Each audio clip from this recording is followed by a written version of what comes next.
live here at this. We've been live all this time, but we're live, even more live, I guess, here at the Station of Decapitation Without Your Head. And we may have some more folks joining us, but right now we have Ty Cheman. Hey, guys. Paul McGinnis. And we just watched Little Green People, which was very fun. We did, yes. We should have invited you, Paul. Yeah, I was there. Oh, okay, yeah. I know. I was like a fly on the wall, just spectating. Yeah, that was very fun. Good. Now have you guys watched it before with people? Yes. Oh yeah, this showed in the local theaters a couple times. Yeah. So what was the first time watching it like? Going in beforehand and then actually watching with everybody. Oh, it was a nightmare. A successful nightmare. So the file that I sent you to show is actually our festival cut, which has one audio glitch in there. For some reason, when you play back in the computer editor and stuff, it's fine. But for some reason, the file came out and it's missing the line where Mark Bogomol is saying that they ran into a problem in the form of a black hole. Well, completely clipped out that spot. So the opening night of the theater, I think, what did we have? We were almost sold out, Paul. I remember at Buffalo Dreams. Mm-hmm. And I just shot at the top of my lungs in the back, black hole. Oh, is that why you shouted it? Yeah. I misconstrued. Yeah. And then I thought you were calling me that. the Q&A, I had to go to the bathroom so bad. and stuff. And I remember that. But because we were trying to speed up the Q&A so I could quickly just scoot out for a moment. I don't like to make about me, but I have two movies at the festival played back to back, so it's an hour and a half, and so I always try to prepare that I'm okay by the end of the 2.5 hours for the Q&A. Yeah, Kristen and I we were nervous as any director is when your stuff premieres for the first time. So we had a couple drinks beforehand and stuff just to prepare, and just the anxiety was building up because we didn't get to do a screen test, so it was more of we had the festival cut ready. And we just submitted it, but we didn't know the audio levels of the theater or anything like that. And it was funny. It recently showed again in Western New York about a month ago. And I knew there's one spot of the film where it's all the machine guns are going off. And at the theater, I was sitting next to Brad Spiotta. I looked at him. I'm like, all right, guys, earmuffs. Just as the theater volume was full, screeching speakers as all the gunshots are going off. I'm praying to God the cops don't rush in here and everything. Did Greg yell at you about that, or no? I know he can. Okay, he probably did, Ty. He would go "All right, now time to learn lighting and sound."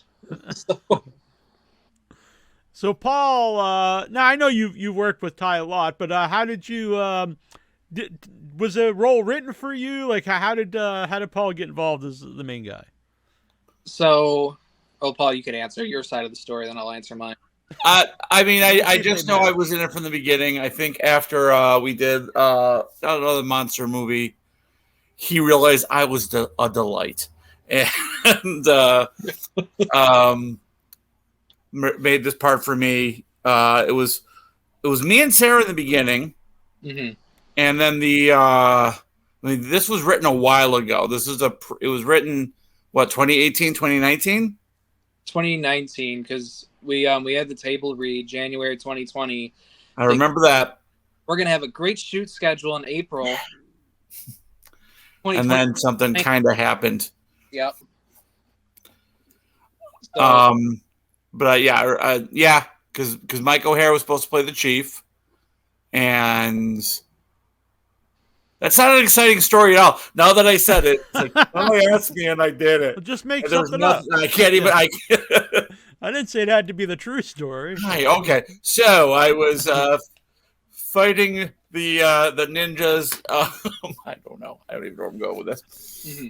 But COVID obviously is going on. How much did that affect filming the movie? Oh, it insanely affected it. So, when me and Kristen were doing the scheduling for Slasher Day, I knew she had stress and PTSD of what it was like shooting in COVID. That we would. So basically, the first day of filming Little Green People, it was only me and Brad Spiotta. So basically that was us operating the puppets in my living room at the time, and I built this whole like cardboard backdrop, spray painted it. I super glued on like foam buttons to make it look like a control panel and everything. And it was just us with my camera. I had a Blackmagic, and we had it hooked up to my TV, so we were like seeing ourselves operate the puppets in real time, kind of thing, just to make sure we were doing it right. But there's been times on set we didn't really get started probably till August of 2020. That was just 2 or 3 of us at a time. And then as we got closer to like end of October and November, we're like, okay, we can safely do 5 people at a time, and just slowly worked our way up though. But the shoot schedule itself, it took probably 13 months to really do. And it was very, very difficult. So I'm glad it turned out the way it did. It's more of like, had COVID never... Hey, speak of the devil. Yeah, I heard his name brought up. Yeah, he's like, I got to get in here. Yeah, sorry, I'm like horrible with technology, so it took me a minute to get in here. No, right, I was talking about our first day on set doing this. It was me, you, and the puppets in the living room. Right, yeah. Yeah, that was a lot of fun, because I remember looking over, like, as we're watching the monitors doing our puppets, and we're both off screen. I remember just looking over to you as you're voicing the character Dung. it just seeing you focused, like, come on, kind of thing. It was really funny, but it's one of those things that only me and Brad were there, kind of thing, and it was very special to do it. But yeah, COVID greatly affected the film. If COVID never existed, we would have had a completely different movie. It would have been shot no matter what, but just the pacing of it, the way it looked would have been insanely different. How so? What kind of? How would it be different? Mainly the resources we had available, like locations and stuff. Obviously, when COVID happened, businesses, a lot of things shut down, and they weren't really available to use.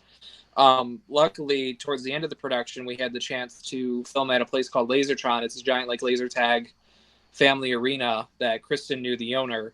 And he's like, okay, a couple $100, you guys could film in here for 3 hours. And we had 18 scenes to shoot on the spaceship, and we got 13 of them done. And we just had to cut around and everything for the ending. But it was that. And like I said, just there's a lot of stuff we had prepped that was going to be ready for April. And obviously, because we missed the timeline and the deadline, and then the whole thing of like the weather changing outside as you're doing exteriors, of going from October, shooting interiors in the winter time, and then doing exteriors in springtime. It just, yeah, it was a lot. And it was like, there's shots of the film that we shot in spring, and then it's like, okay, the other exterior has snow. And it was kind of just trying to match around to say like, oh yeah, the film took place in like November somewhere. Now, was it always the plan to shoot in like the laser tag place for the spaceship? Well, we had a couple ideas of how to pull it off, but more of just like a location fell into Kristen's hands that just needed no set design. So that saved us a bunch of time and money just to get it done. Though I wish if we had another hour there, we would have had like a bigger fight scene at the end. But we kind of, as indie filmmakers know, you kind of make do with what you got on the budget, kind of thing. This one, we only raised like $1,300 on Indiegogo.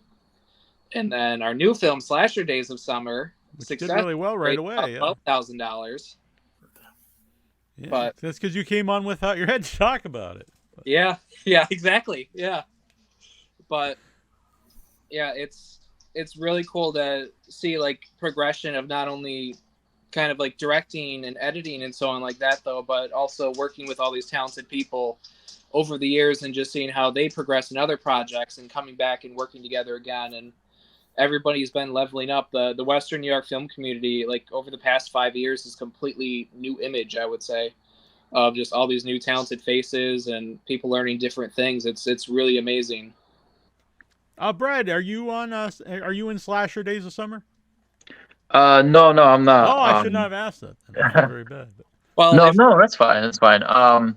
Actually, Ty did offer me a role in that, but he was. So I'll just tell you, Ty was really straightforward with me and told me that Slasher Days is going to be like really heavy on language, like heavy language and stuff.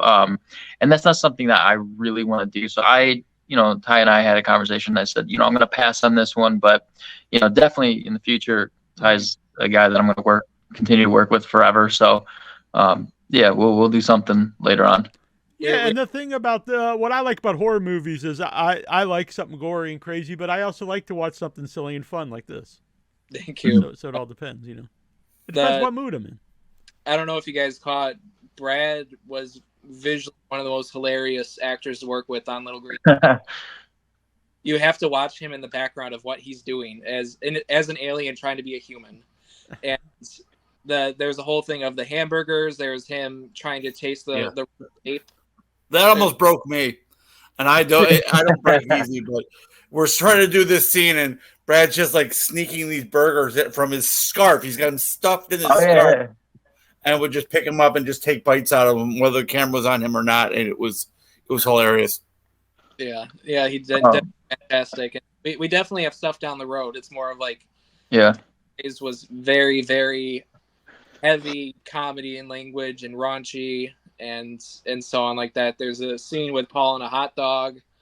There's a few scenes with Paul that I'm like, yeah, Paul, do it. Okay. Yep. Yeah. You've got me intrigued now. Well, Paul, the funny thing is I wrote the spot of Kevin in Slasher Days for me, and I said, you know what, the closet scene, I'm not going to do it, but I'll make Paul do it. Yeah. Yep. Well, without giving anything away about that, and we had to film this scene in the middle of Akron, which is a town up here, and I was being shot from inside a car, so they were shooting out from the car, doing very. I was doing my sexiness, that's all I'll say. And I'm rolling on the ground and doing like cat things and lifting my legs in the air, but you can't see the camera crew because they're all in the car shooting. So anybody driving by just sees this man dressed insane, rolling on the concrete, and then it's some point we looked over and there's two kids on the corner just filming me.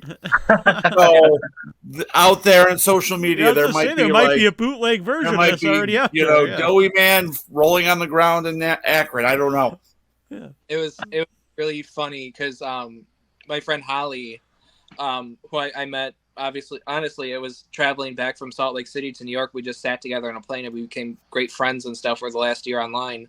She flew into New York to help us out on the film. And we're filming the scene in Akron, and she's like, Ty, some kid's recording this. And I look over and I'm like, oh my God. And I see Paul on the ground. Just like, dog. I'm like, oh my God. Yeah. Exactly. Try to find this on TikTok. Zoom. Yeah, please do. I want to know if it exists somewhere. I mean, I'll take the publicity. Yeah. Well, the cop drove by. I didn't tell you. He's just driving by. He's like,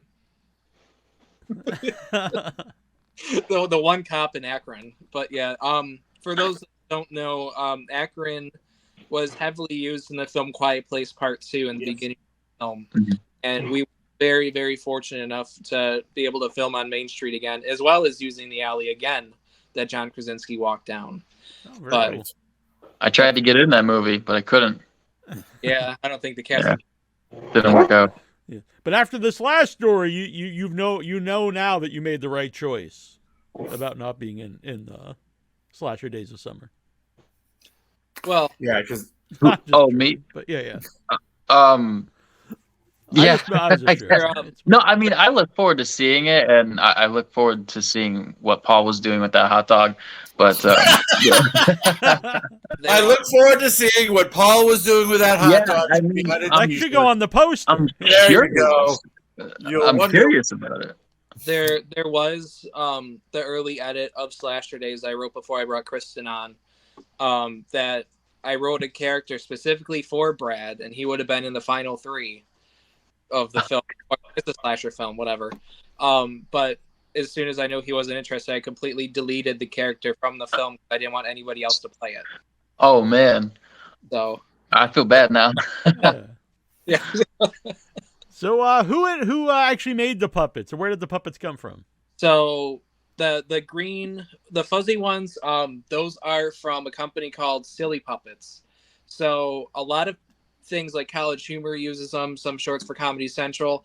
It was very weird. So I knew I wanted to do like the whole pitch of the film. I don't know if it was Brad or Paul or Mark that we sat down with the script, and they're like, okay, what are we going to do for the aliens? And I just spitballed, and I said puppets. And they're like, yeah. I was like, oh, okay. And we found ones we wanted online that seemed like, okay, people are using these for their shorts and productions. And anyways, we ordered those up. We kind of redid some of the hair, gave them little haircuts and everything, and then I built the suits.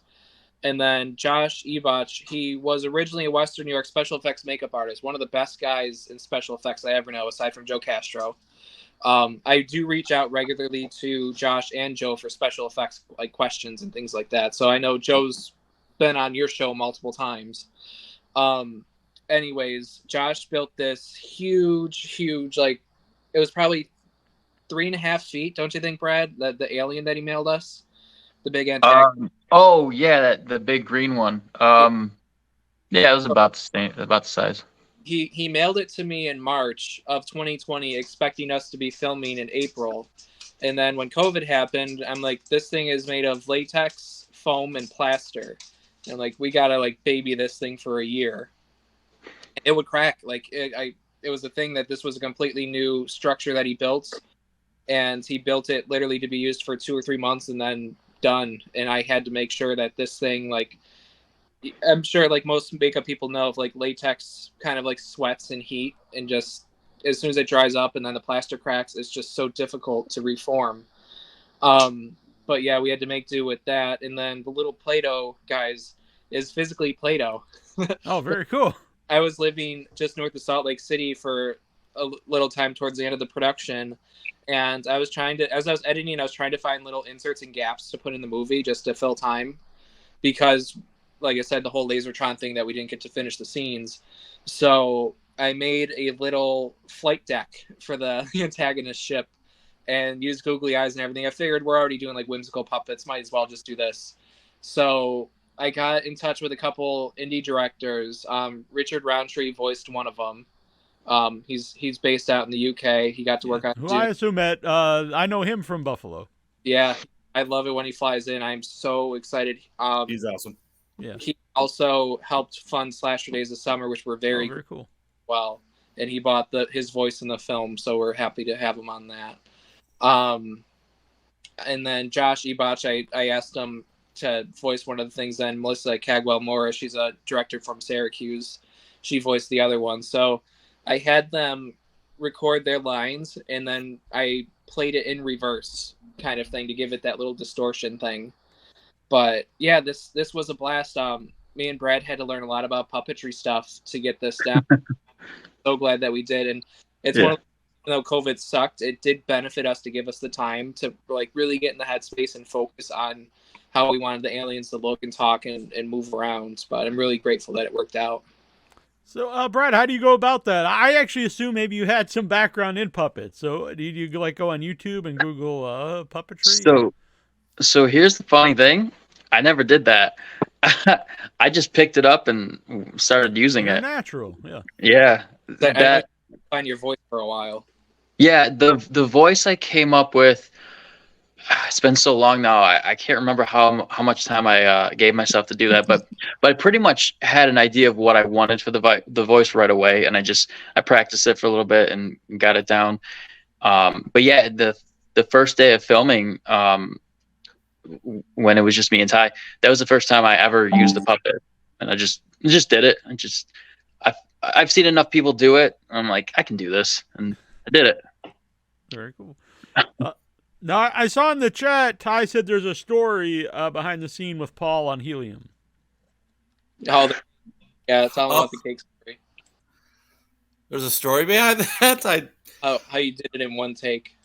Oh, the cake I did. Yeah, the cake stealing scene I did in one take. The helium we did it a few. Wasn't that just spur of the moment? You handed me the balloon and said, hey, do this thing. We didn't do a lot of improvising on this. I got to throw a few lines in. But the cake, just one take. He wanted me to scoop it up and shove it in my fat face, which I did. And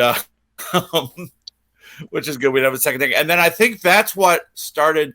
There was a subplot going on that my character was a kleptomaniac because I stole her cake. And then when I went in the bathroom, I stole toilet paper, and then everywhere we went, I would end up stealing something else. And I thought one of the jokes would be like pulling them out of my jean jacket at the end, just random items out. But like we a didn't get a magician chance to or do something. that. It was just some random fun things we were doing. I think we were gonna do it in the Area 51 scene of like he's just taking a whole bunch of just random things out of his jacket, like putting it on. When security was talking to me. But we ended up doing that idea with the character for Slasher Days. But yeah, we recycled that into another film. I think Mark Bogumel's trying to join. Oh, okay. Yeah. I don't see him here, but yeah, if anyone pops up, I'll add them in. Awesome. I told him to try again. Yeah. But yeah, it was very funny. I always give Paul kind of his own, let him run his. I think in the script he just writes Paul does stuff, and then I go do stuff. It saves so much time on writing. It does. Speaking of recycle, is that the same hand that's in Not Another Monster Movie? Oh, which hand? From Little there's Green an alien hand. From Not Another Monster Movie. Yeah. Is it the same hand or is it a different hand? I'm confused. I missed it. The werewolf hand. Aren't the werewolf hands also the alien hands? Oh, that we used the same shot, and we used it. We've used that shot in all three of the productions that we've done.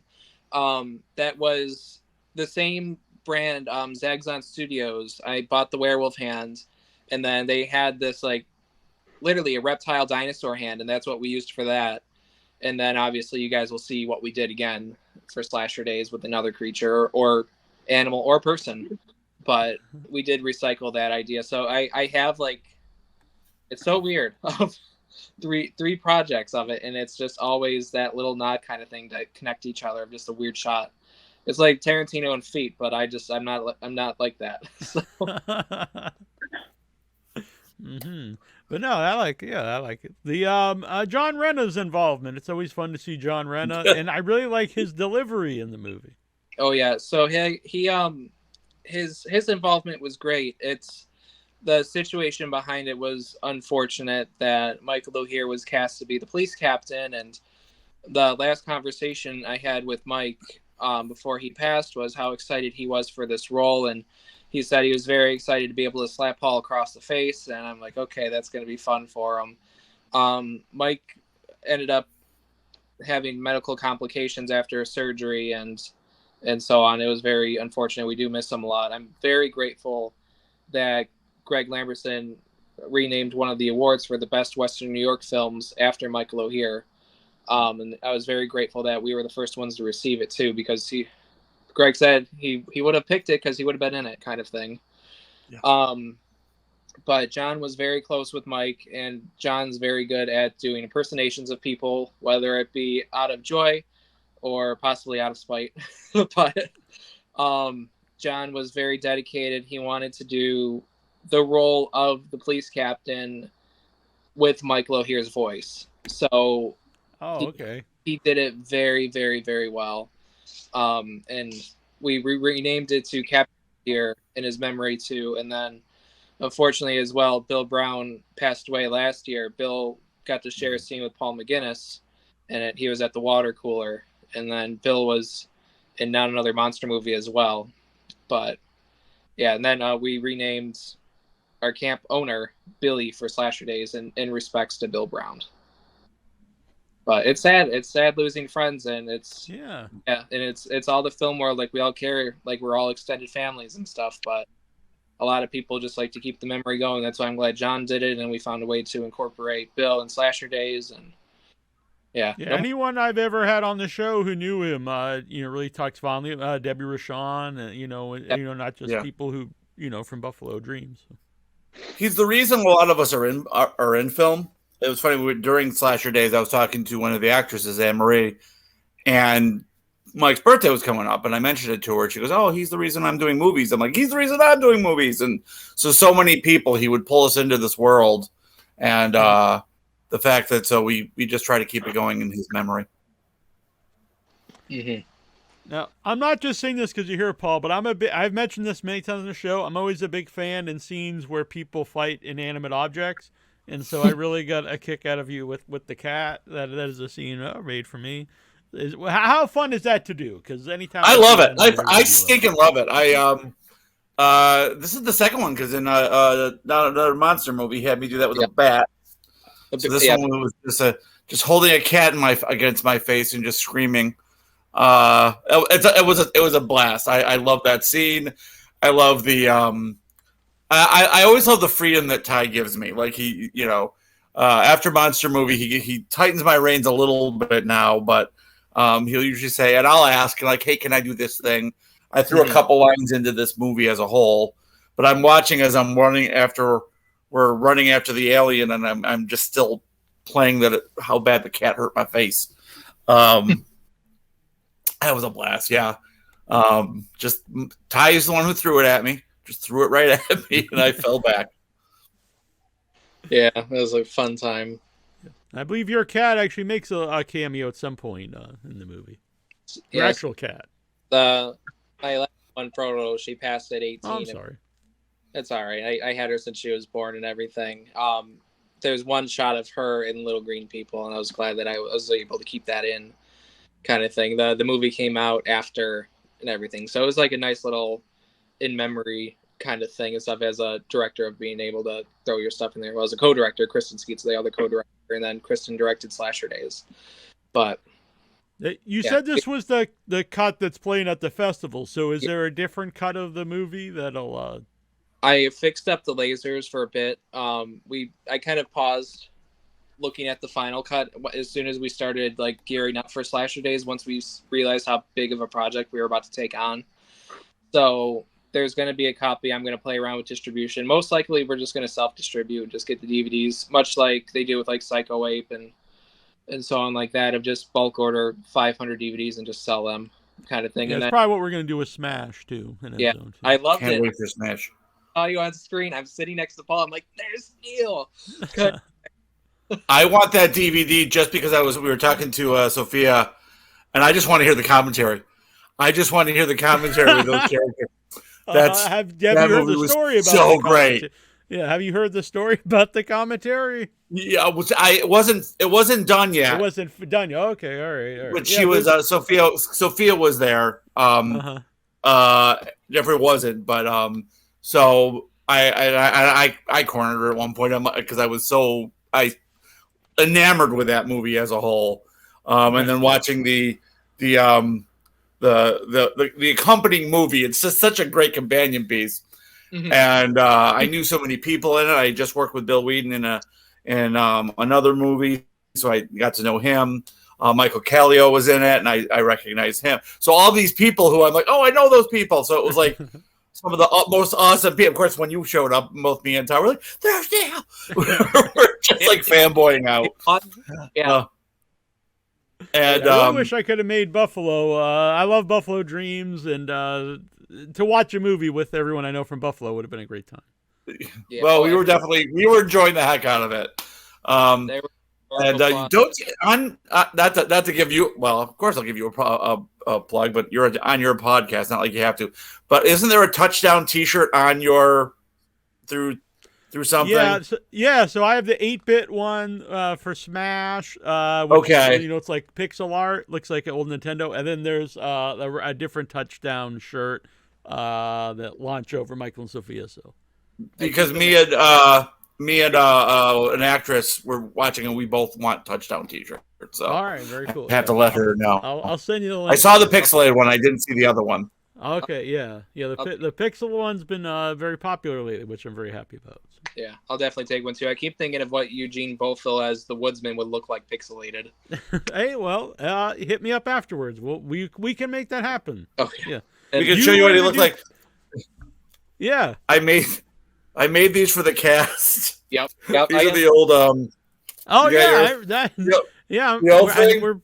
And then after you do it, if you open up, we don't have pixelated, exactly, but we have very badly drawn. I love it.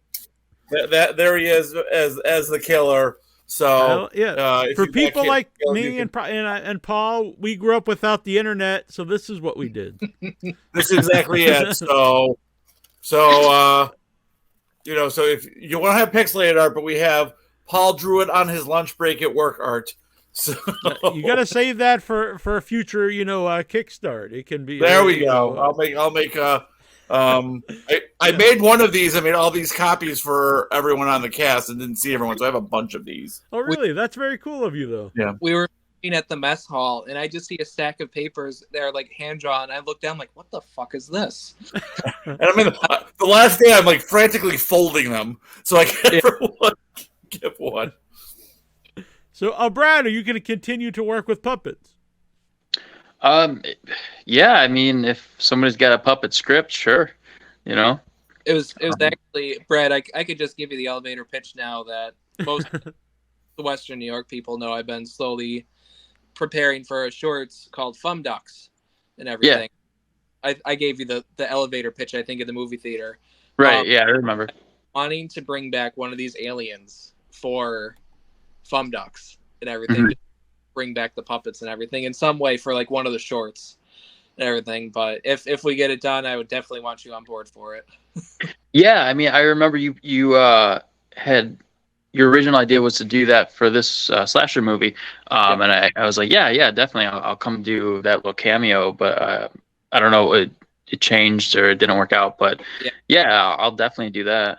As soon as we kind of like we switched the characters entirely, that originally it was going to be Captain O'Hare was going to be the camp owner, Asher Days, and then that was going to be our connection to Little Green People. And then once we canceled out the character and then cast it as Shanna Gardner, I was like, okay, well, this doesn't link or make sense anymore, kind of thing, to have like a somewhat schizophrenic, overstressed camp owner thinking he's seeing aliens when it doesn't physically connect to the last film that we did. But there is a puppet in Slasher Days that I was glad that we got to include. It's a raccoon that we all named Ozzy. So his full name is Oswald. So, but yeah, everyone loves the raccoon stuff. I'm a big fan of raccoons, so yeah, I'm into this. That's raccoon, but it's definitely a funny little raccoon. Probably my favorite line, I wrote down some lines, but my favorite line is probably they go in all the human holes. Yeah, that was Mark's. So, John, one other great thing John Renner brought to the production was his friend with the guy in Candy. And it was one of those things that he was allowing us to advertise his candy in the film in his company.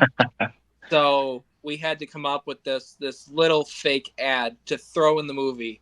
And we sent him this cut of the scene, and the guy loved it. I'm like, okay, so now we're going to have this actually cut. And then Mark goes, it goes in all the human holes or something. And I loved he did it with a straight face without breaking. I loved he looked directly into the camera and said it. But yeah, Sticky Candy, definitely. They did open up a factory in the United States. You can get it online, sticky.com, I believe it is. Really, really good saltwater taffy and hard candy. Really nice. Like hundreds of flavors you could choose from. They do pretty fast shipping too. So definitely check it out. Yeah. And Paul, about filming your sword fight with Val the Destroyer? We were so pressed for time. We didn't have a chance to choreograph it really, so it was just I have a background in stage fighting and sword fighting and things like that, so I've done it. I did not know that. Yeah. And Dean doesn't, but really held his own. Like was coming. I'm like, just come at me. Just really try to they're not gonna. Worst case scenario, you hit me, they're not going to do anything. So just come at me with it. So I basically just played on the defense. So we could hopefully make it look good. I hope it did. I know how sloppy it felt, which was nobody's fault. Like I said, it was the time. It was the timing. It was all, we did so many scenes and Ty's like, go. Oh, okay. Here we go. So hopefully I think it looks. I personally think it looked good. I do. But I'm always nervous. It's like, well, yeah, but obviously I'm biased. So I hope it was convincing. Dean's always a blast to work with. A huge professional and a lot of fun. So. And is it? You talked about you're probably going to do self distribution. Do you have any time frame for that? Like So when they'd be available? we would love to do it with little people. I already got in touch with a vendor who we've ordered from before. It's more of I want to try to have DVDs ready for Christmas time, but if we just kind of have them ready for when we premiere Slasher Days to sell then and then kind of sell both films at once kind of thing. So Slasher Days is definitely one we're hoping like we could get a distributor, and hopefully like if Shudder were to look at the film, there's a lot of things now that like indie filmmakers have to take into consideration that there's no way to submit to Shudder. It doesn't work like that. You can't submit to Netflix. You can't submit to Hulu. It does not work like that at all. You have to basically market the film, do the film festivals, find a distributor, find an agent, and just hope that it's like fishing. You just cast a reel with what you think is good bait, and you hope something catches on. There's been fantastic indie films that have not received distribution that had to go distribute themselves. But this is one that Slasher Days we're aiming as high as we can. We shot the film cost almost about $20,000 to shoot. And I am so damn happy of the quality that came out of it. Kristen did fantastic. Chris Cosgrave, who was the DP for Guns of Eden, did amazing. DP for this. I did the sound. We didn't have any sound ops locally, and I figured if I'm producing, I might as well take the responsibility of making sure the sound is good, because it's going to be Kristen and myself editing. So it was keeping an eye out for any possible issues or things like that. But Little Green People, there's a lot planned for after it, for like a continuation of the story if we're ever able to come back to it. Right. It definitely sets up for that. Yeah. And then like we would definitely want to see, like, originally it was going to be kind of it was going to be like Star Trek season 2 when Kurt has to fight Spock. So Paul would basically be in an arena style setting on Mars and have to fight his way out and hope that the other aliens that he got separated from, being Brad Spiotta's character as Dung, saves them in time. That would have been what the sequel would have been if we were able to continue it. But now, Ty, I'm an elevator picture right now, though. I mean, we can do that stuff, but also know that it was pretty much suggested that my character's in another dimension. We could bring him back to modern time without explanation, and it'd be like a fish out of water. Cop from the 80s into 2023. We don't know how the aliens age, so we can still bring, Brad back as himself, and we could bring it to modern times. And like, what's this cell phone thing? All that craziness. Yeah, I did think of that too. But some of that kind of got moved into what will be the plot for Thumb Ducks if it ever does happen to be a feature. But I don't want to pick too much from the same stuff, though, but it is a lot like that. But Gotcha. Well, I'll just interject too, because I had told Ty I would be up for a sequel, but my one condition is if somehow Mark's character lived and we can bring him back, because I just wouldn't feel right about doing it without him. Another idea for that would have been a Back to the Future style scenario that Brad's character Dung ends up being on the ship that breaks into debris when it like goes through a wormhole, and the debris that he's on sends back to comes hurling at Earth millions of years ago, and that debris is what kills the dinosaurs. And it's going to be a whole thing that Brad's character was waiting all this time for the UFOs to come down, and the younger version of the captain, and tries to Back to the Future guide him on the path, but not telling him this is how he dies because it'll ruin everything else that's meant to be, and so on. But and another advantage is you and Mark were both taking other people's images, so Mark can easily come back as another character. Yeah, easily. So that way we don't take away the death of his main character, but we bring back another alien, and that's what I'm saying. Yeah, I thought about Mark. I'm trying to convince Brad to this. I'm trying to get him on board with this thing. So another alien took the image, not another actor taking. Okay, yeah. No, not another actor. We keep Mark because we want to keep Mark. Yeah. But that way we don't take away the fact that his character, the sacrifice his character made. Yeah. Yeah. And then you can always be there worried. This whole thing's just going to be the pitch for the sequel. Okay, let's get out of here. You know what you could do Take too, notes, Ty. You could refilm The Agents. No, I had another Like idea. a whole refilm. That was the pitch. I was on the phone with Mark Bogomol today, and he's like, Monster movie is great, but the sound was so shitty. He's like, you have great cameras now, you have great audio. I'm like, yeah, but we don't have a reboot, do we? And then he goes, not another Monster reboot, huh? I was like, maybe. So the studio picked up the film, but they want to go back and reshoot everything. So stuff like that. But that's a story for another time. But yeah, there's a whole boom going on in Buffalo film. Everything's picking up. Everything's doing great. This is probably the most active year it's been in the last couple of years, aside from the WGA and the SAG strike. I'm very glad that WGA reached a deal, and obviously we're all fully in support of SAG until they reach a deal as well. Yeah. But right now, everything coming to the area, it's great. There's so many indie directors that are just rising up in Buffalo, and they have the equipment and technology that's available now that we didn't really have access or knowledge of training on 10 years ago is just amazing. And especially like I said, going to festivals and networking and stuff, because that's how me and you met, Neil. Yeah, that's how I get involved. Yeah, that's how I got involved in anything. And I always recommend it to anyone, any level, if you just want to go and watch stuff, or if you're involved in movies on any level. I have nothing but positive things to say about the festival. Yeah. So there's one thing about the Now and Future Smash in End Zone 2. And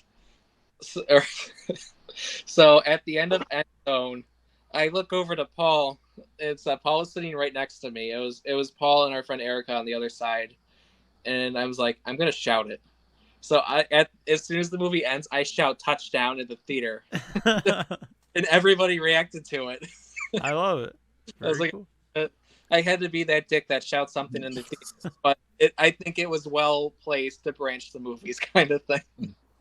And you mentioned Joe Castro. He also did the mask for Smash and End Zone. Oh, did he? Oh my God, that was so cool looking. Yeah, he did. And so we didn't say it for a long time because we pitched it as a 1970 movie restored. But just recently, he's been talking about it.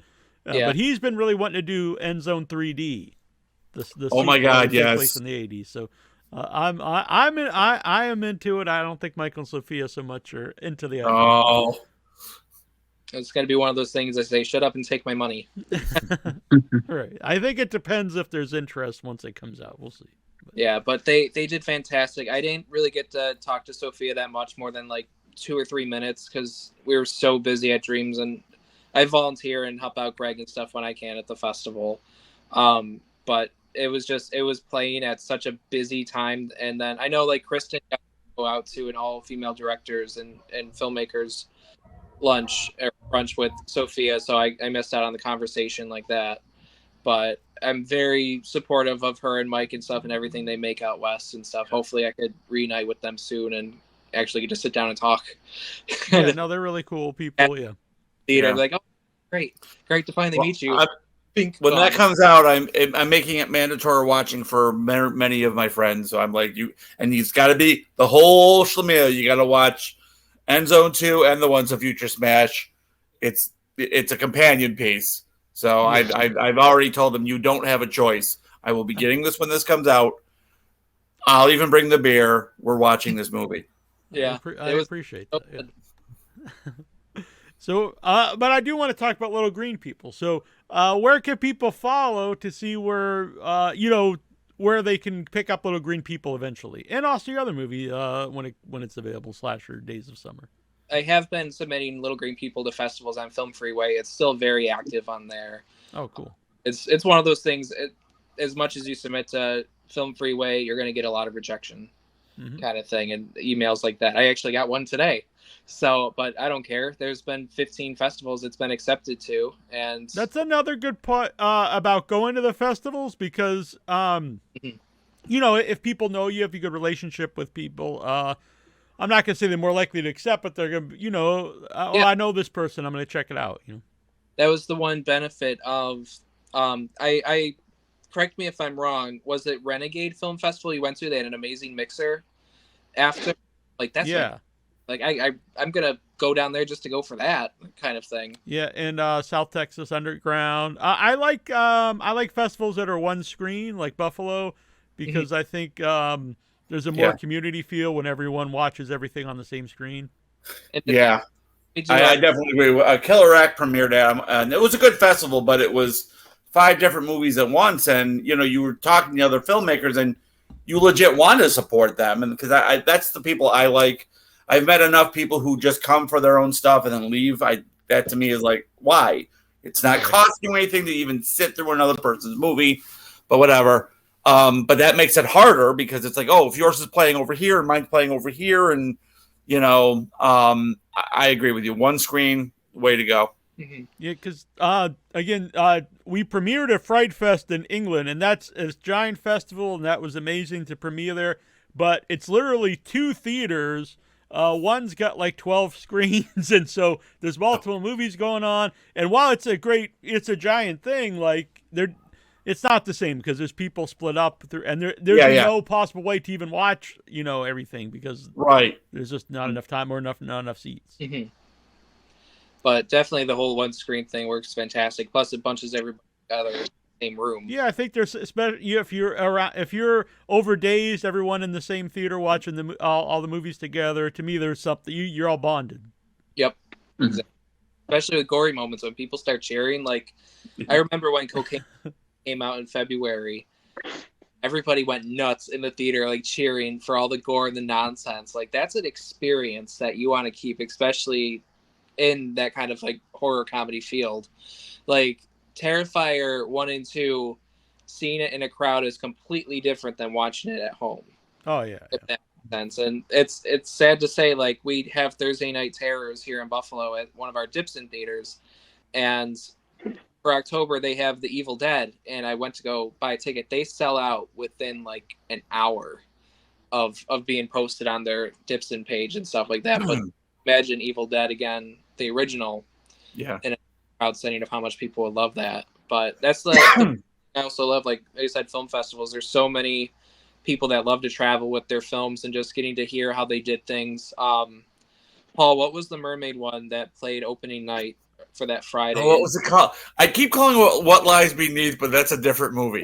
I think I saw this one, but yeah, it was so good. It was it was modern time kind of, but dystopian future where we're on the cusp of nuclear winter and a mysterious mermaid.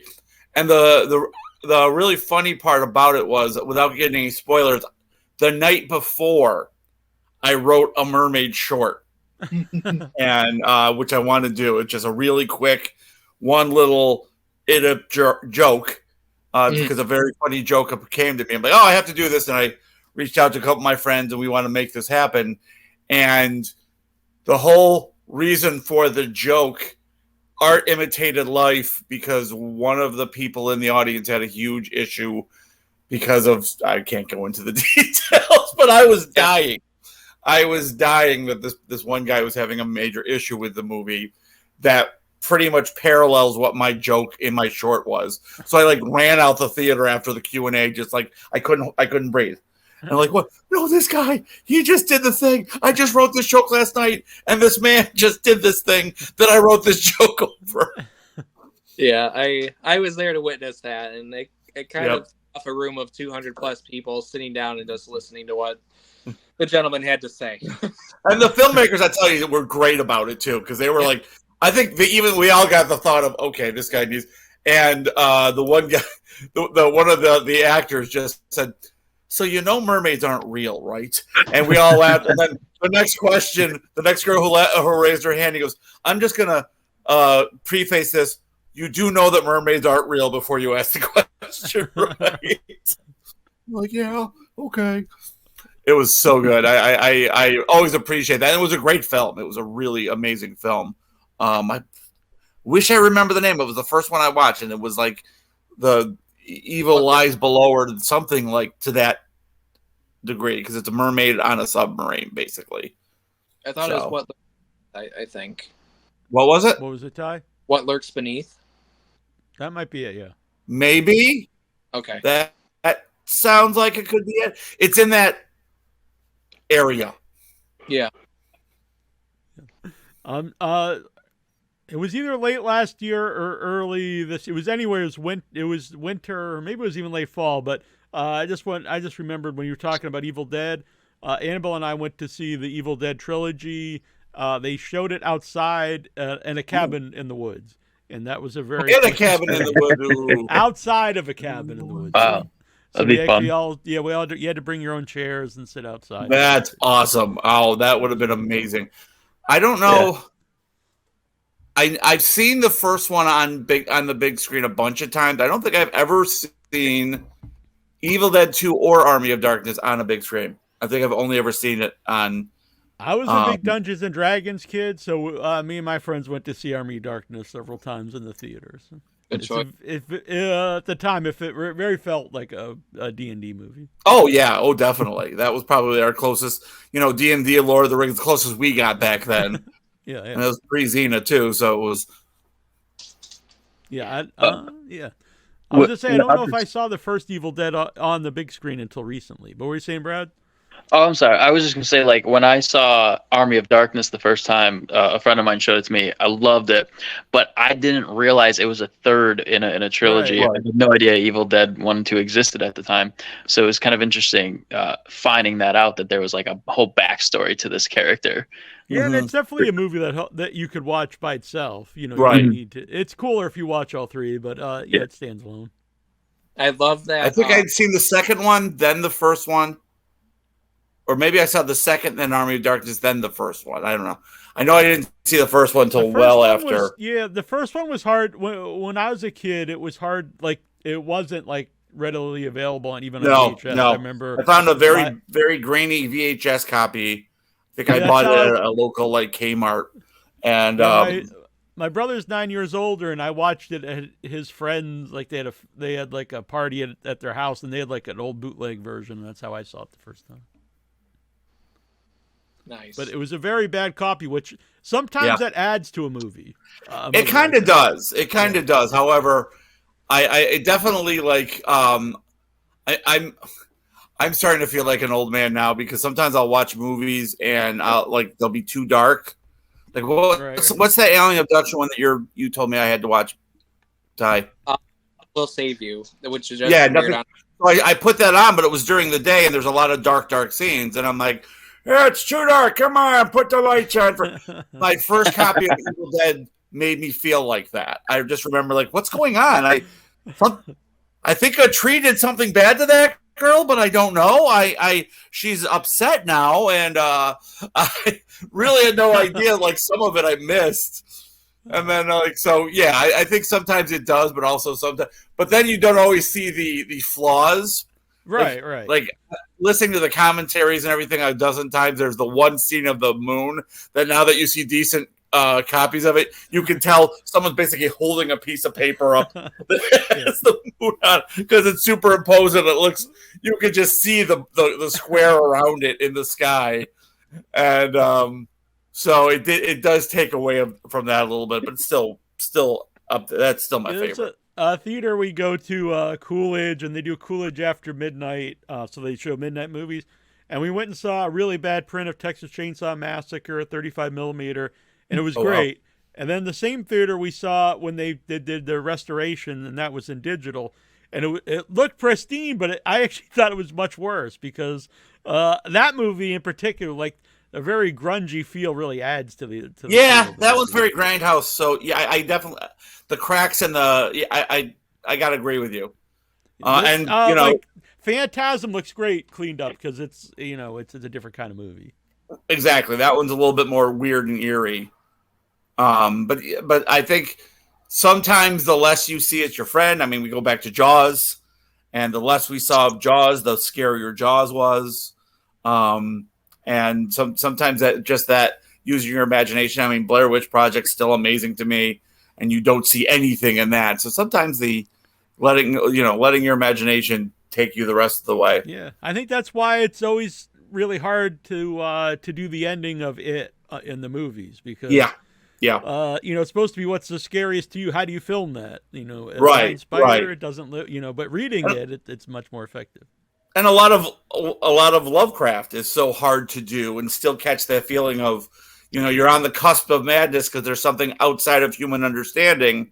Well, as soon as you put it there, it's like, well, it's not really. Yeah, it's not outside, right? Now I see it. I get it. It's a big tentacle guy. I get it now. Yeah. Well, I think there's so many horror movies that are like that. I was just watching one the other day that it was really good right up until the end when things started kind of falling apart. I'm like, if you don't get the ending right, it's kind of ruins the whole movie. Oh, definitely agreed. Yeah. But the one movie I was just mentioning, the No One Will Save You, that was absolutely fantastic. If no one's seen it, put it on the watch list. It was a very, very good, I have no clue how, but Sony's been doing very good with movies they release on Hulu, like Prey. I think. Oh my God, Prey was amazing. Yeah. And then I see this as this is the new one kind of thing of No One Will Save You, as it being its big Sony film on Hulu for the year kind of thing. One of the best UFO invasion abduction films I've seen in a long time. Yeah, I've not watched this. I will check. I made it 10 minutes in, so it's in my Hulu. You start off, it says, continue watching this. I'm like, it's too late outside. I will watch you when it's dark. Well, when you see the restart button, because there's parts of it that you're going to want to catch on again kind of thing, though. But it was a fantastic. I'll probably restart from the beginning, yeah. It's on my list. I saw a trailer for it. It is good. It is 100% worth it. And just not the character building, but just the anxiety behind it. I couldn't that. It's really, really neat. We'll check that out. Very cool. Then, Paul, if any updates on Dingus Day? We can plug away with your upcoming project. They're being very patient with me. They've got a very dramatic writer. I haven't finished the script. It's as simple as that. And I have aspects of it finished. And then so we'll get it to them. We'll get it to them. I don't know if they're watching tonight. Probably not, because the director is, I know, in the middle of moving. So they're probably. But I have I am probably 75% done with the script, and they want to refilm a couple parts that we already filmed. Mm-hmm. Work with a couple guys in Springville. Golden and Mike, and they call themselves September Brothers. A lot of great ideas, a lot of great energy. They're learning their tech game. They're just learning their tech game. As we've seen, Ty, I always use you as a great example because you watch your progression from every film. Not another monster movie compared to this. Apples and oranges. They're such, the skill level, technical wise, has gone up to here. And when you guys see the Slasher Days, it's going to blow you away. You're going to be like, these are the same people who made these last two movies. Nothing against them, but whoa. So that's where I'm trying to get Mike and Golden is we got to up your tech game. And that's where they are. So great guys, though, and hopefully up and coming. And they've done a lot of fun projects already. And actually, the first scene that we have starring Ty Cheman as one of our first kills. Yeah, it was fun. I won't ruin it. I won't. No. Yeah, it was a very, very fun day. I was very happy, and I love that when we had Golden on set for Slasher Days, how happy and excited he was to be a part of something that we were doing, and to hear that he was taking that into account of how we were doing things and managing and rotating people on the set and so on. Though. Yep. But yeah, he was like a little kid. He messaged me 20 times, "Oh, they do this." I'm like, "Yes, my friend." He's a sponge. He just wants to grow and absorb. And Mike, his partner, is he's got a great eye and can definitely get where he needs to go. And they've got a lot of potential. I think they're going to be great in time. Yeah, I love Skeleton Xylophone and how he had the little skeleton puppet for that. Yeah, like Paul was saying, I myself, it's really it's nice to see, because in my mind, when I first met you, Ty, you were like 12 or something in Buffalo. But And now you're it's 15. cool to, yeah, exactly. Now you're almost old enough to drink, and it's but no, but it's cool. And like your newest movie, Slasher Days of Summer, like it raised a lot of money, and it's just not just the money, but it's cool to see you keep doing bigger things. I was shocked. Like, we got Chad Ridgely involved, and that was a huge thing. And it was like, much like I reached out to Joe Castro and Josh for special effects stuff. I know Chad Ridgely is a very successful comedic actor and director and writer, and there was early edits, including the edits that had what would have been Brad's character in the script, and I was sending it to him for comedic pacing. But I remember it would have been Brad's character being like the tough guy of the group, and just kind of like the sports star that there's like an archery field, and he hits the bullseye every time when he's not even looking, and he's just like a show off to the ladies. And that's one of the characters Chad loved reading and everything. But yeah, obviously, and everything, I didn't want to do that role without Brad, so I clipped that out. But Dude, you could have went for it. I wouldn't have cared. Well, we got pickups in springtime, so if we got a spot and stuff, I'll definitely help get you in. Oh, who do we got? Who's that? That is? I believe it's Mboji. Oh, I believe it's the Boganel. Yeah, I've seen him pop up 4 or 5 times, and this was the first time he actually started to, like, I can almost see him. And then so I thought maybe it'd be safe to add him, but unfortunately, it does not look like it. But he has bad Wi-Fi. Yeah, I understand. It's all right. But anyways, with Chad, we once we had the shooting script ready, and he reached out and he's like, "I need to be in this movie." And I was like, "Well, all the spots are filled. Like, there's nothing I can really do for you." And he's like, "I need to be in this movie." So Kristen wrote him a spot as the police captain, and Chad flew out, and we shot his scenes, everything we had scripted that we inserted for him. And he kept wanting to stay one more day, and then another day, and then another day. But he was such a presence on set, and how much fun he brought to the project. But yeah, that was our first time working with a big actor, and this is also the first time we paid crew members and actors and everything like that. That the whole thing was funded to where we needed to be an operating production. And I'm so grateful for everyone's dedication. I drove everybody probably nuts. I was production managing, and I was so critical on continuity and timing and fighting the daylight.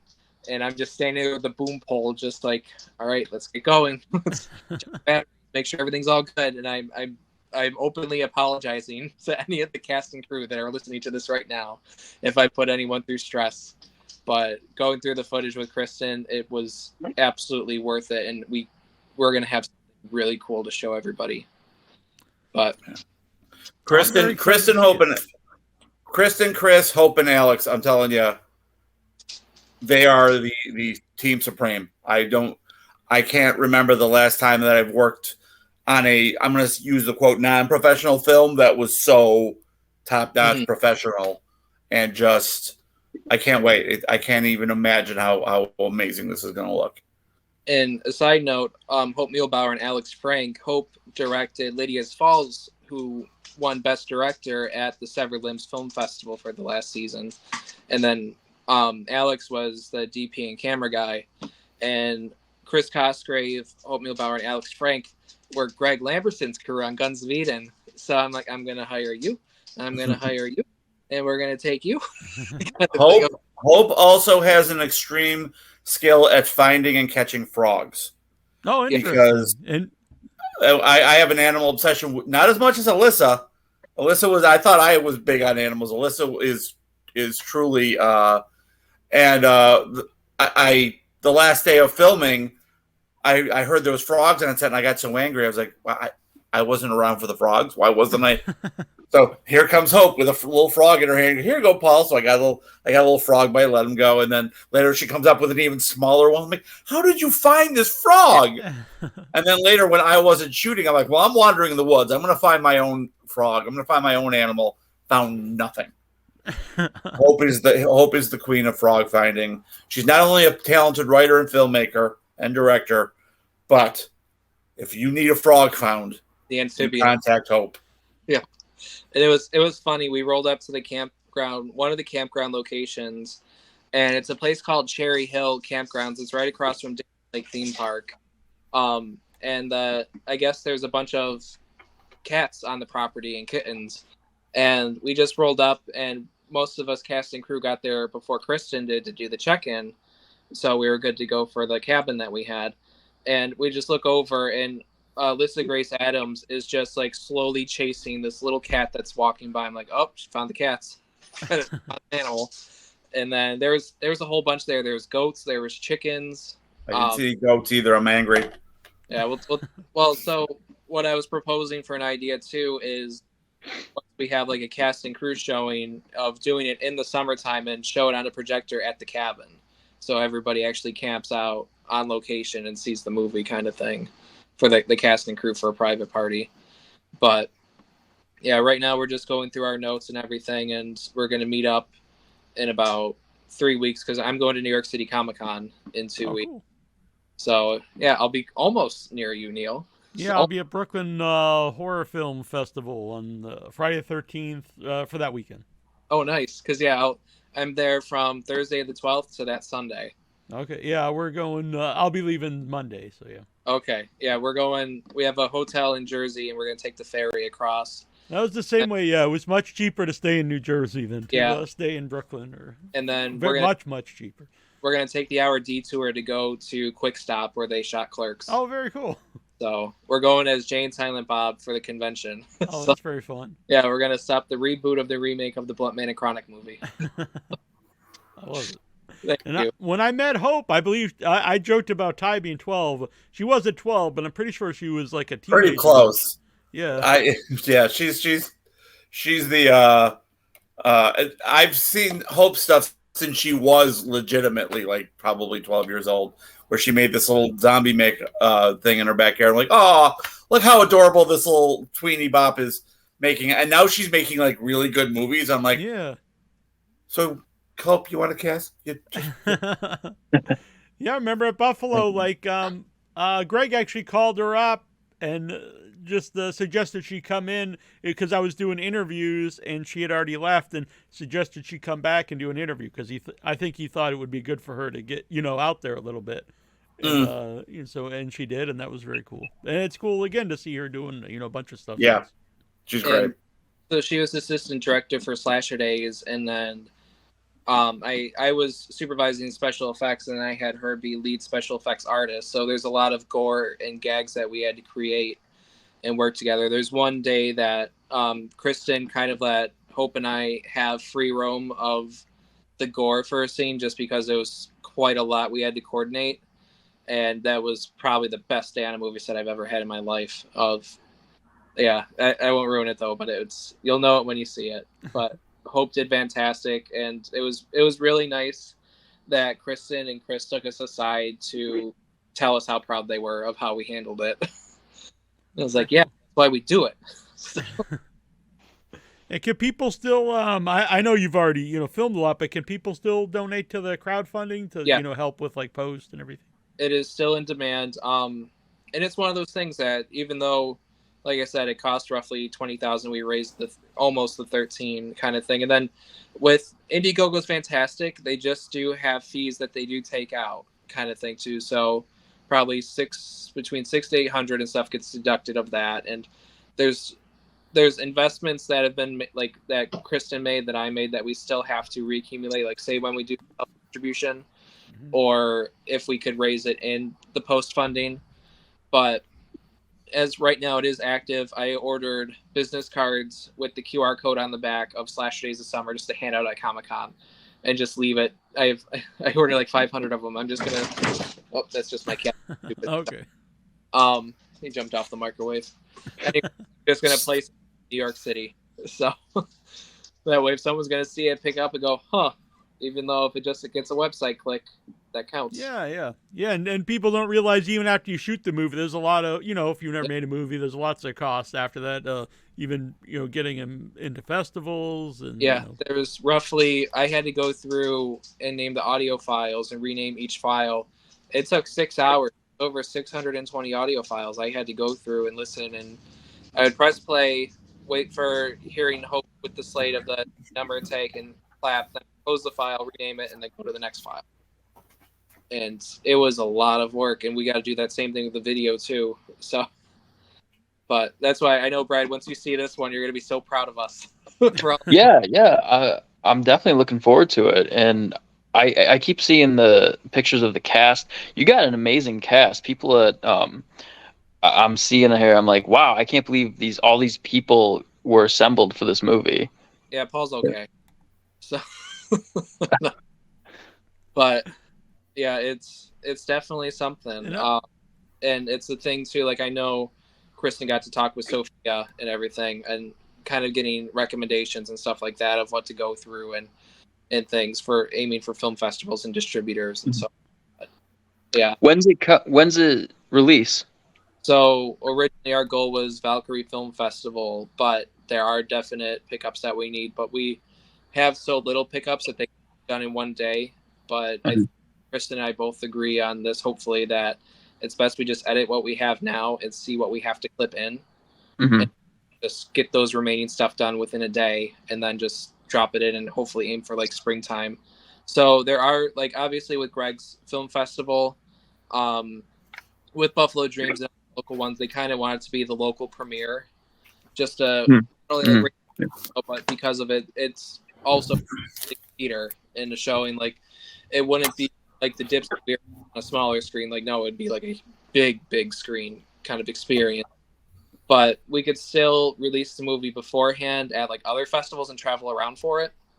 So like I do want to go to Renegade. I want to go to Boston Underground, and obviously Long Island International Film Festival. Shout out to all our friends Lindsay, Pat, that work out there, and so on. But it's like kind of, we want to make sure we could be up for awards kind of thing too. Of it'll be a hit, like we know that for sure. But like I said, once we get all our notes down and figure out what the film looks like and what pickups we need, and then we'll just start aiming what's the game plan to get this out locally kind of thing.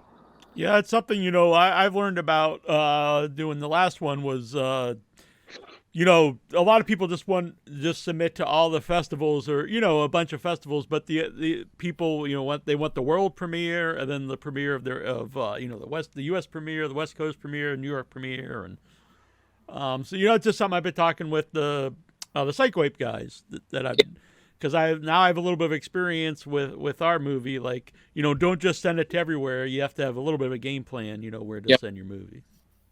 This year at Buffalo Dreams, I had the chance to talk with Stephen McKinley Henderson for a short period of time. He's you would know his face if you see it and stuff. He's been in so many movies and TV shows, and I remember it was this summer, and I was shocked that I had the opportunity to privately meet with him before the Buffalo Dreams award ceremony, that he's seated in the theater. No one else was allowed. Remember, Greg specifically put Paul at the door to make sure nobody passed through. Your voice just croaked my name. Was there a reason for that? But Paul at the door. No, but I guess Greg placed me at the door to make sure nobody was passing through the theater when Steven was inside. And I was in the theater room just setting up lights, and there's the Buffalo Film Office guys, the New York State Film Office guys setting up their cameras and so on. And Greg just waves me over. He's like, I want to introduce you to someone. He's like, Ty, this is Steven. And Greg just disappears. And I talked to him for a while, and he's like, yeah, if you want to really get your film stuff out there, he's like, get a passport. He's like, get a passport and go see other countries and other films and other film festivals out there. He's like, and make connections. So I'm going to take his advice, I think. So this is one I definitely want to travel for. This is like the whole part of like growing film is maintaining and growing your networks like a giant spider web, and just making sure everybody supports each other kind of thing. Yeah, there's a huge horror community in England and in London area, and in probably everywhere. That I'm not familiar with as well. But yeah, I know Italy has everywhere has a big festivals. Mm-hmm. But also, Brad, I wanted to say it also gets expensive though. So. Yeah, I would say Erica brought me on board to do the zombie makeup for the the murder mystery thing. For Oh yeah. yeah. I'm not in that though. Oh damn. Yeah. Excited. I'm in the 1920s ones. Okay. Yeah. He called me But- up and yes, please take me. I'll do it. I'll do it now. That's too bad. That would have been fun to work together. Well, Little Green People is really fun, and I hope people keep an eye of festivals that's coming out, and then eventual physical release. Definitely. I like what I want to get in touch with how I think was there a VHS cut of Psycho Ape? Oh, the first one, yeah. Okay, I want to figure out how they do that, or if it's just like a box art kind of thing. Or No, yeah, there's an from understand because I wasn't involved in the first Psycho Ape, just the second one, but almost all that stuff from the first one, like it just kind of they made it and put it out, and then like people liked it, and then like started offering ideas, but I don't know the company offhand who did the VHS, but I think they've already talked about doing a VHS cut for the second one. I would love to see like Little Green People on one. VHS. Bless you, Paul. Thank you. Yeah. But yeah, that was cool. I know they did a limited one, Murder Size, as well for the VHS. Yeah, yeah.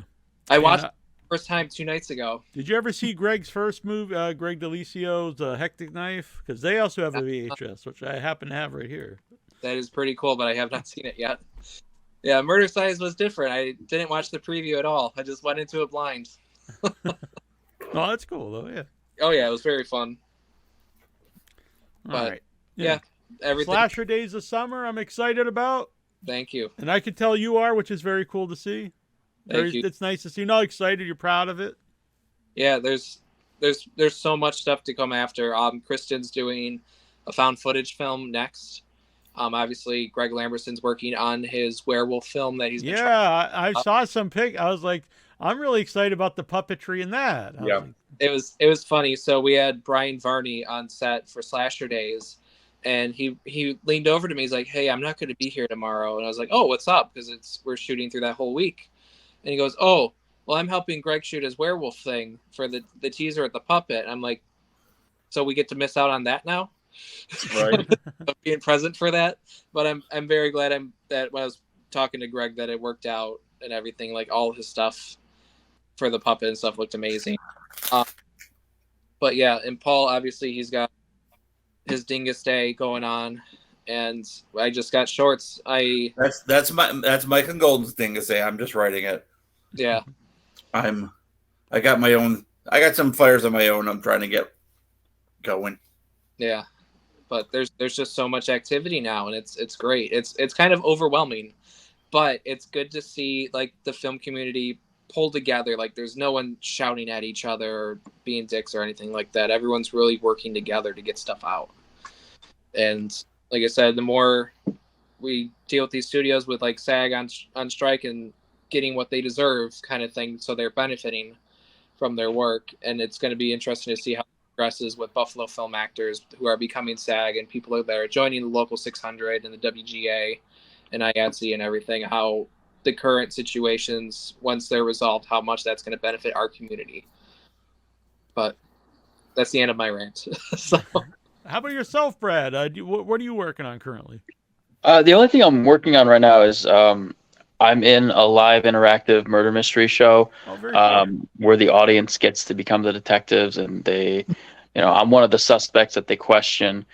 We've got 3 different themes right now. We've got 1920s, Wild West, and then our upcoming zombie one, which Ty mentioned earlier. Other than that, I'm not really working on anything. I just kind of focusing on my day job, and then, but stuff comes around. Well, we're definitely for the future. It's not the last time you've seen him on stuff. Oh yeah, until he quits. So we almost got Paul to the breaking point. So we're gonna see how far Brad goes. All right. Well, this is always fun to catch up with all of you, and we'll do it again. Awesome. Yeah, it's gonna be fun. Thank you so much for including Slasher Days to be in the Saturday Night Frights. This was amazing. The poster art that you did was so damn cool. Oh, I'm glad you liked it. Yes. I definitely did it framed and everything. You did really neat on it. Thank you. And I know it was super fun to watch. I'm looking forward to Slasher Days, and Severed Limbs coming up. Maybe you can return as a judge. Yeah. Oh, I plan on it. October's very busy. Troy O'Kel messaged me. He's like, "Did you watch the shorts yet?" And I was like, "Maybe." But yeah, I told him I was super excited. Yeah, I love networking with everybody that sends the shorts. So if I could plug the Severed Limbs Film Festival for a moment of how fun it is, there's so many submissions and they're very, very unique. Yes. Very unique. I'll be sitting here with the food, like with drink or whatever, and I just see someone's member get chopped off. I was like, huh. Yeah, that is why all the film stuff, we wouldn't have had to do it with Little Green People, but after the last one, I can no longer do them on YouTube. So all the future Severed Limbs will be on Kick. Yeah, I love it though, and it's like, I love the aspect of you can make a film whether if you have $100 or $5, as long as you have a camera and ambition and you have a thought or idea. And that's what I love seeing with things like this festival. You can see the low budget ones, and then you can see the ones that had money put in, but you can also see the ones that have a lot of heart put in it too. And that's what I love about indie filmmaking. Yeah, that's the main thing I like to include is stuff that's so if you have no money, whatever, but if you're creative and technically you might not know what you're doing or whatever, but the creativity comes through, and that's fun. And I'll also plug Brad Spiotta had a fantastic short when I was running my LC Films Entertainment Halloween Horror Short Film Festivals. I think it would do amazing on Severed Limbs. All right, well, Brad, are you talking about the Pull or both which one are you talking about? The Pull and Past Hauntings. Yep, both of them. Yeah. It's free to submit to. Okay, what is it called? Severed Limbs Film Festival. So yeah, you can submit on Film Freeway. It's free. You can message me afterwards. I'll send you a link, or the link's probably on my Facebook somewhere. Okay, yeah, definitely. I saw someone actually send something in while we were doing this interview, so I don't know if they were listening or sending it in. Or... I loved last season. There was quite a boom from Western New York filmmakers. Yes. I was glad to start seeing familiar faces and names pop up. And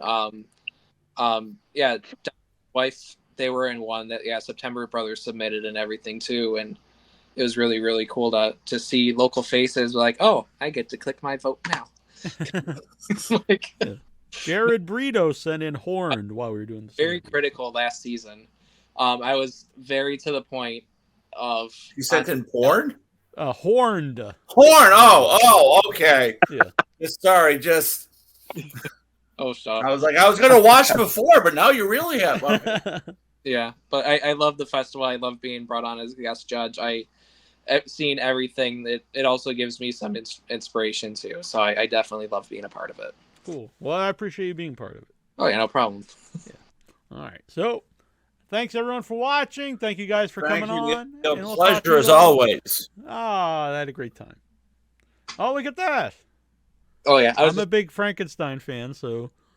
Yeah, he was busted. I got him from TJ Maxx. He still looks pretty cool, though. Home Goods one. The outlet. Yeah. Oh, yeah. The Home Goods is cool. I buy a lot of stuff there. So.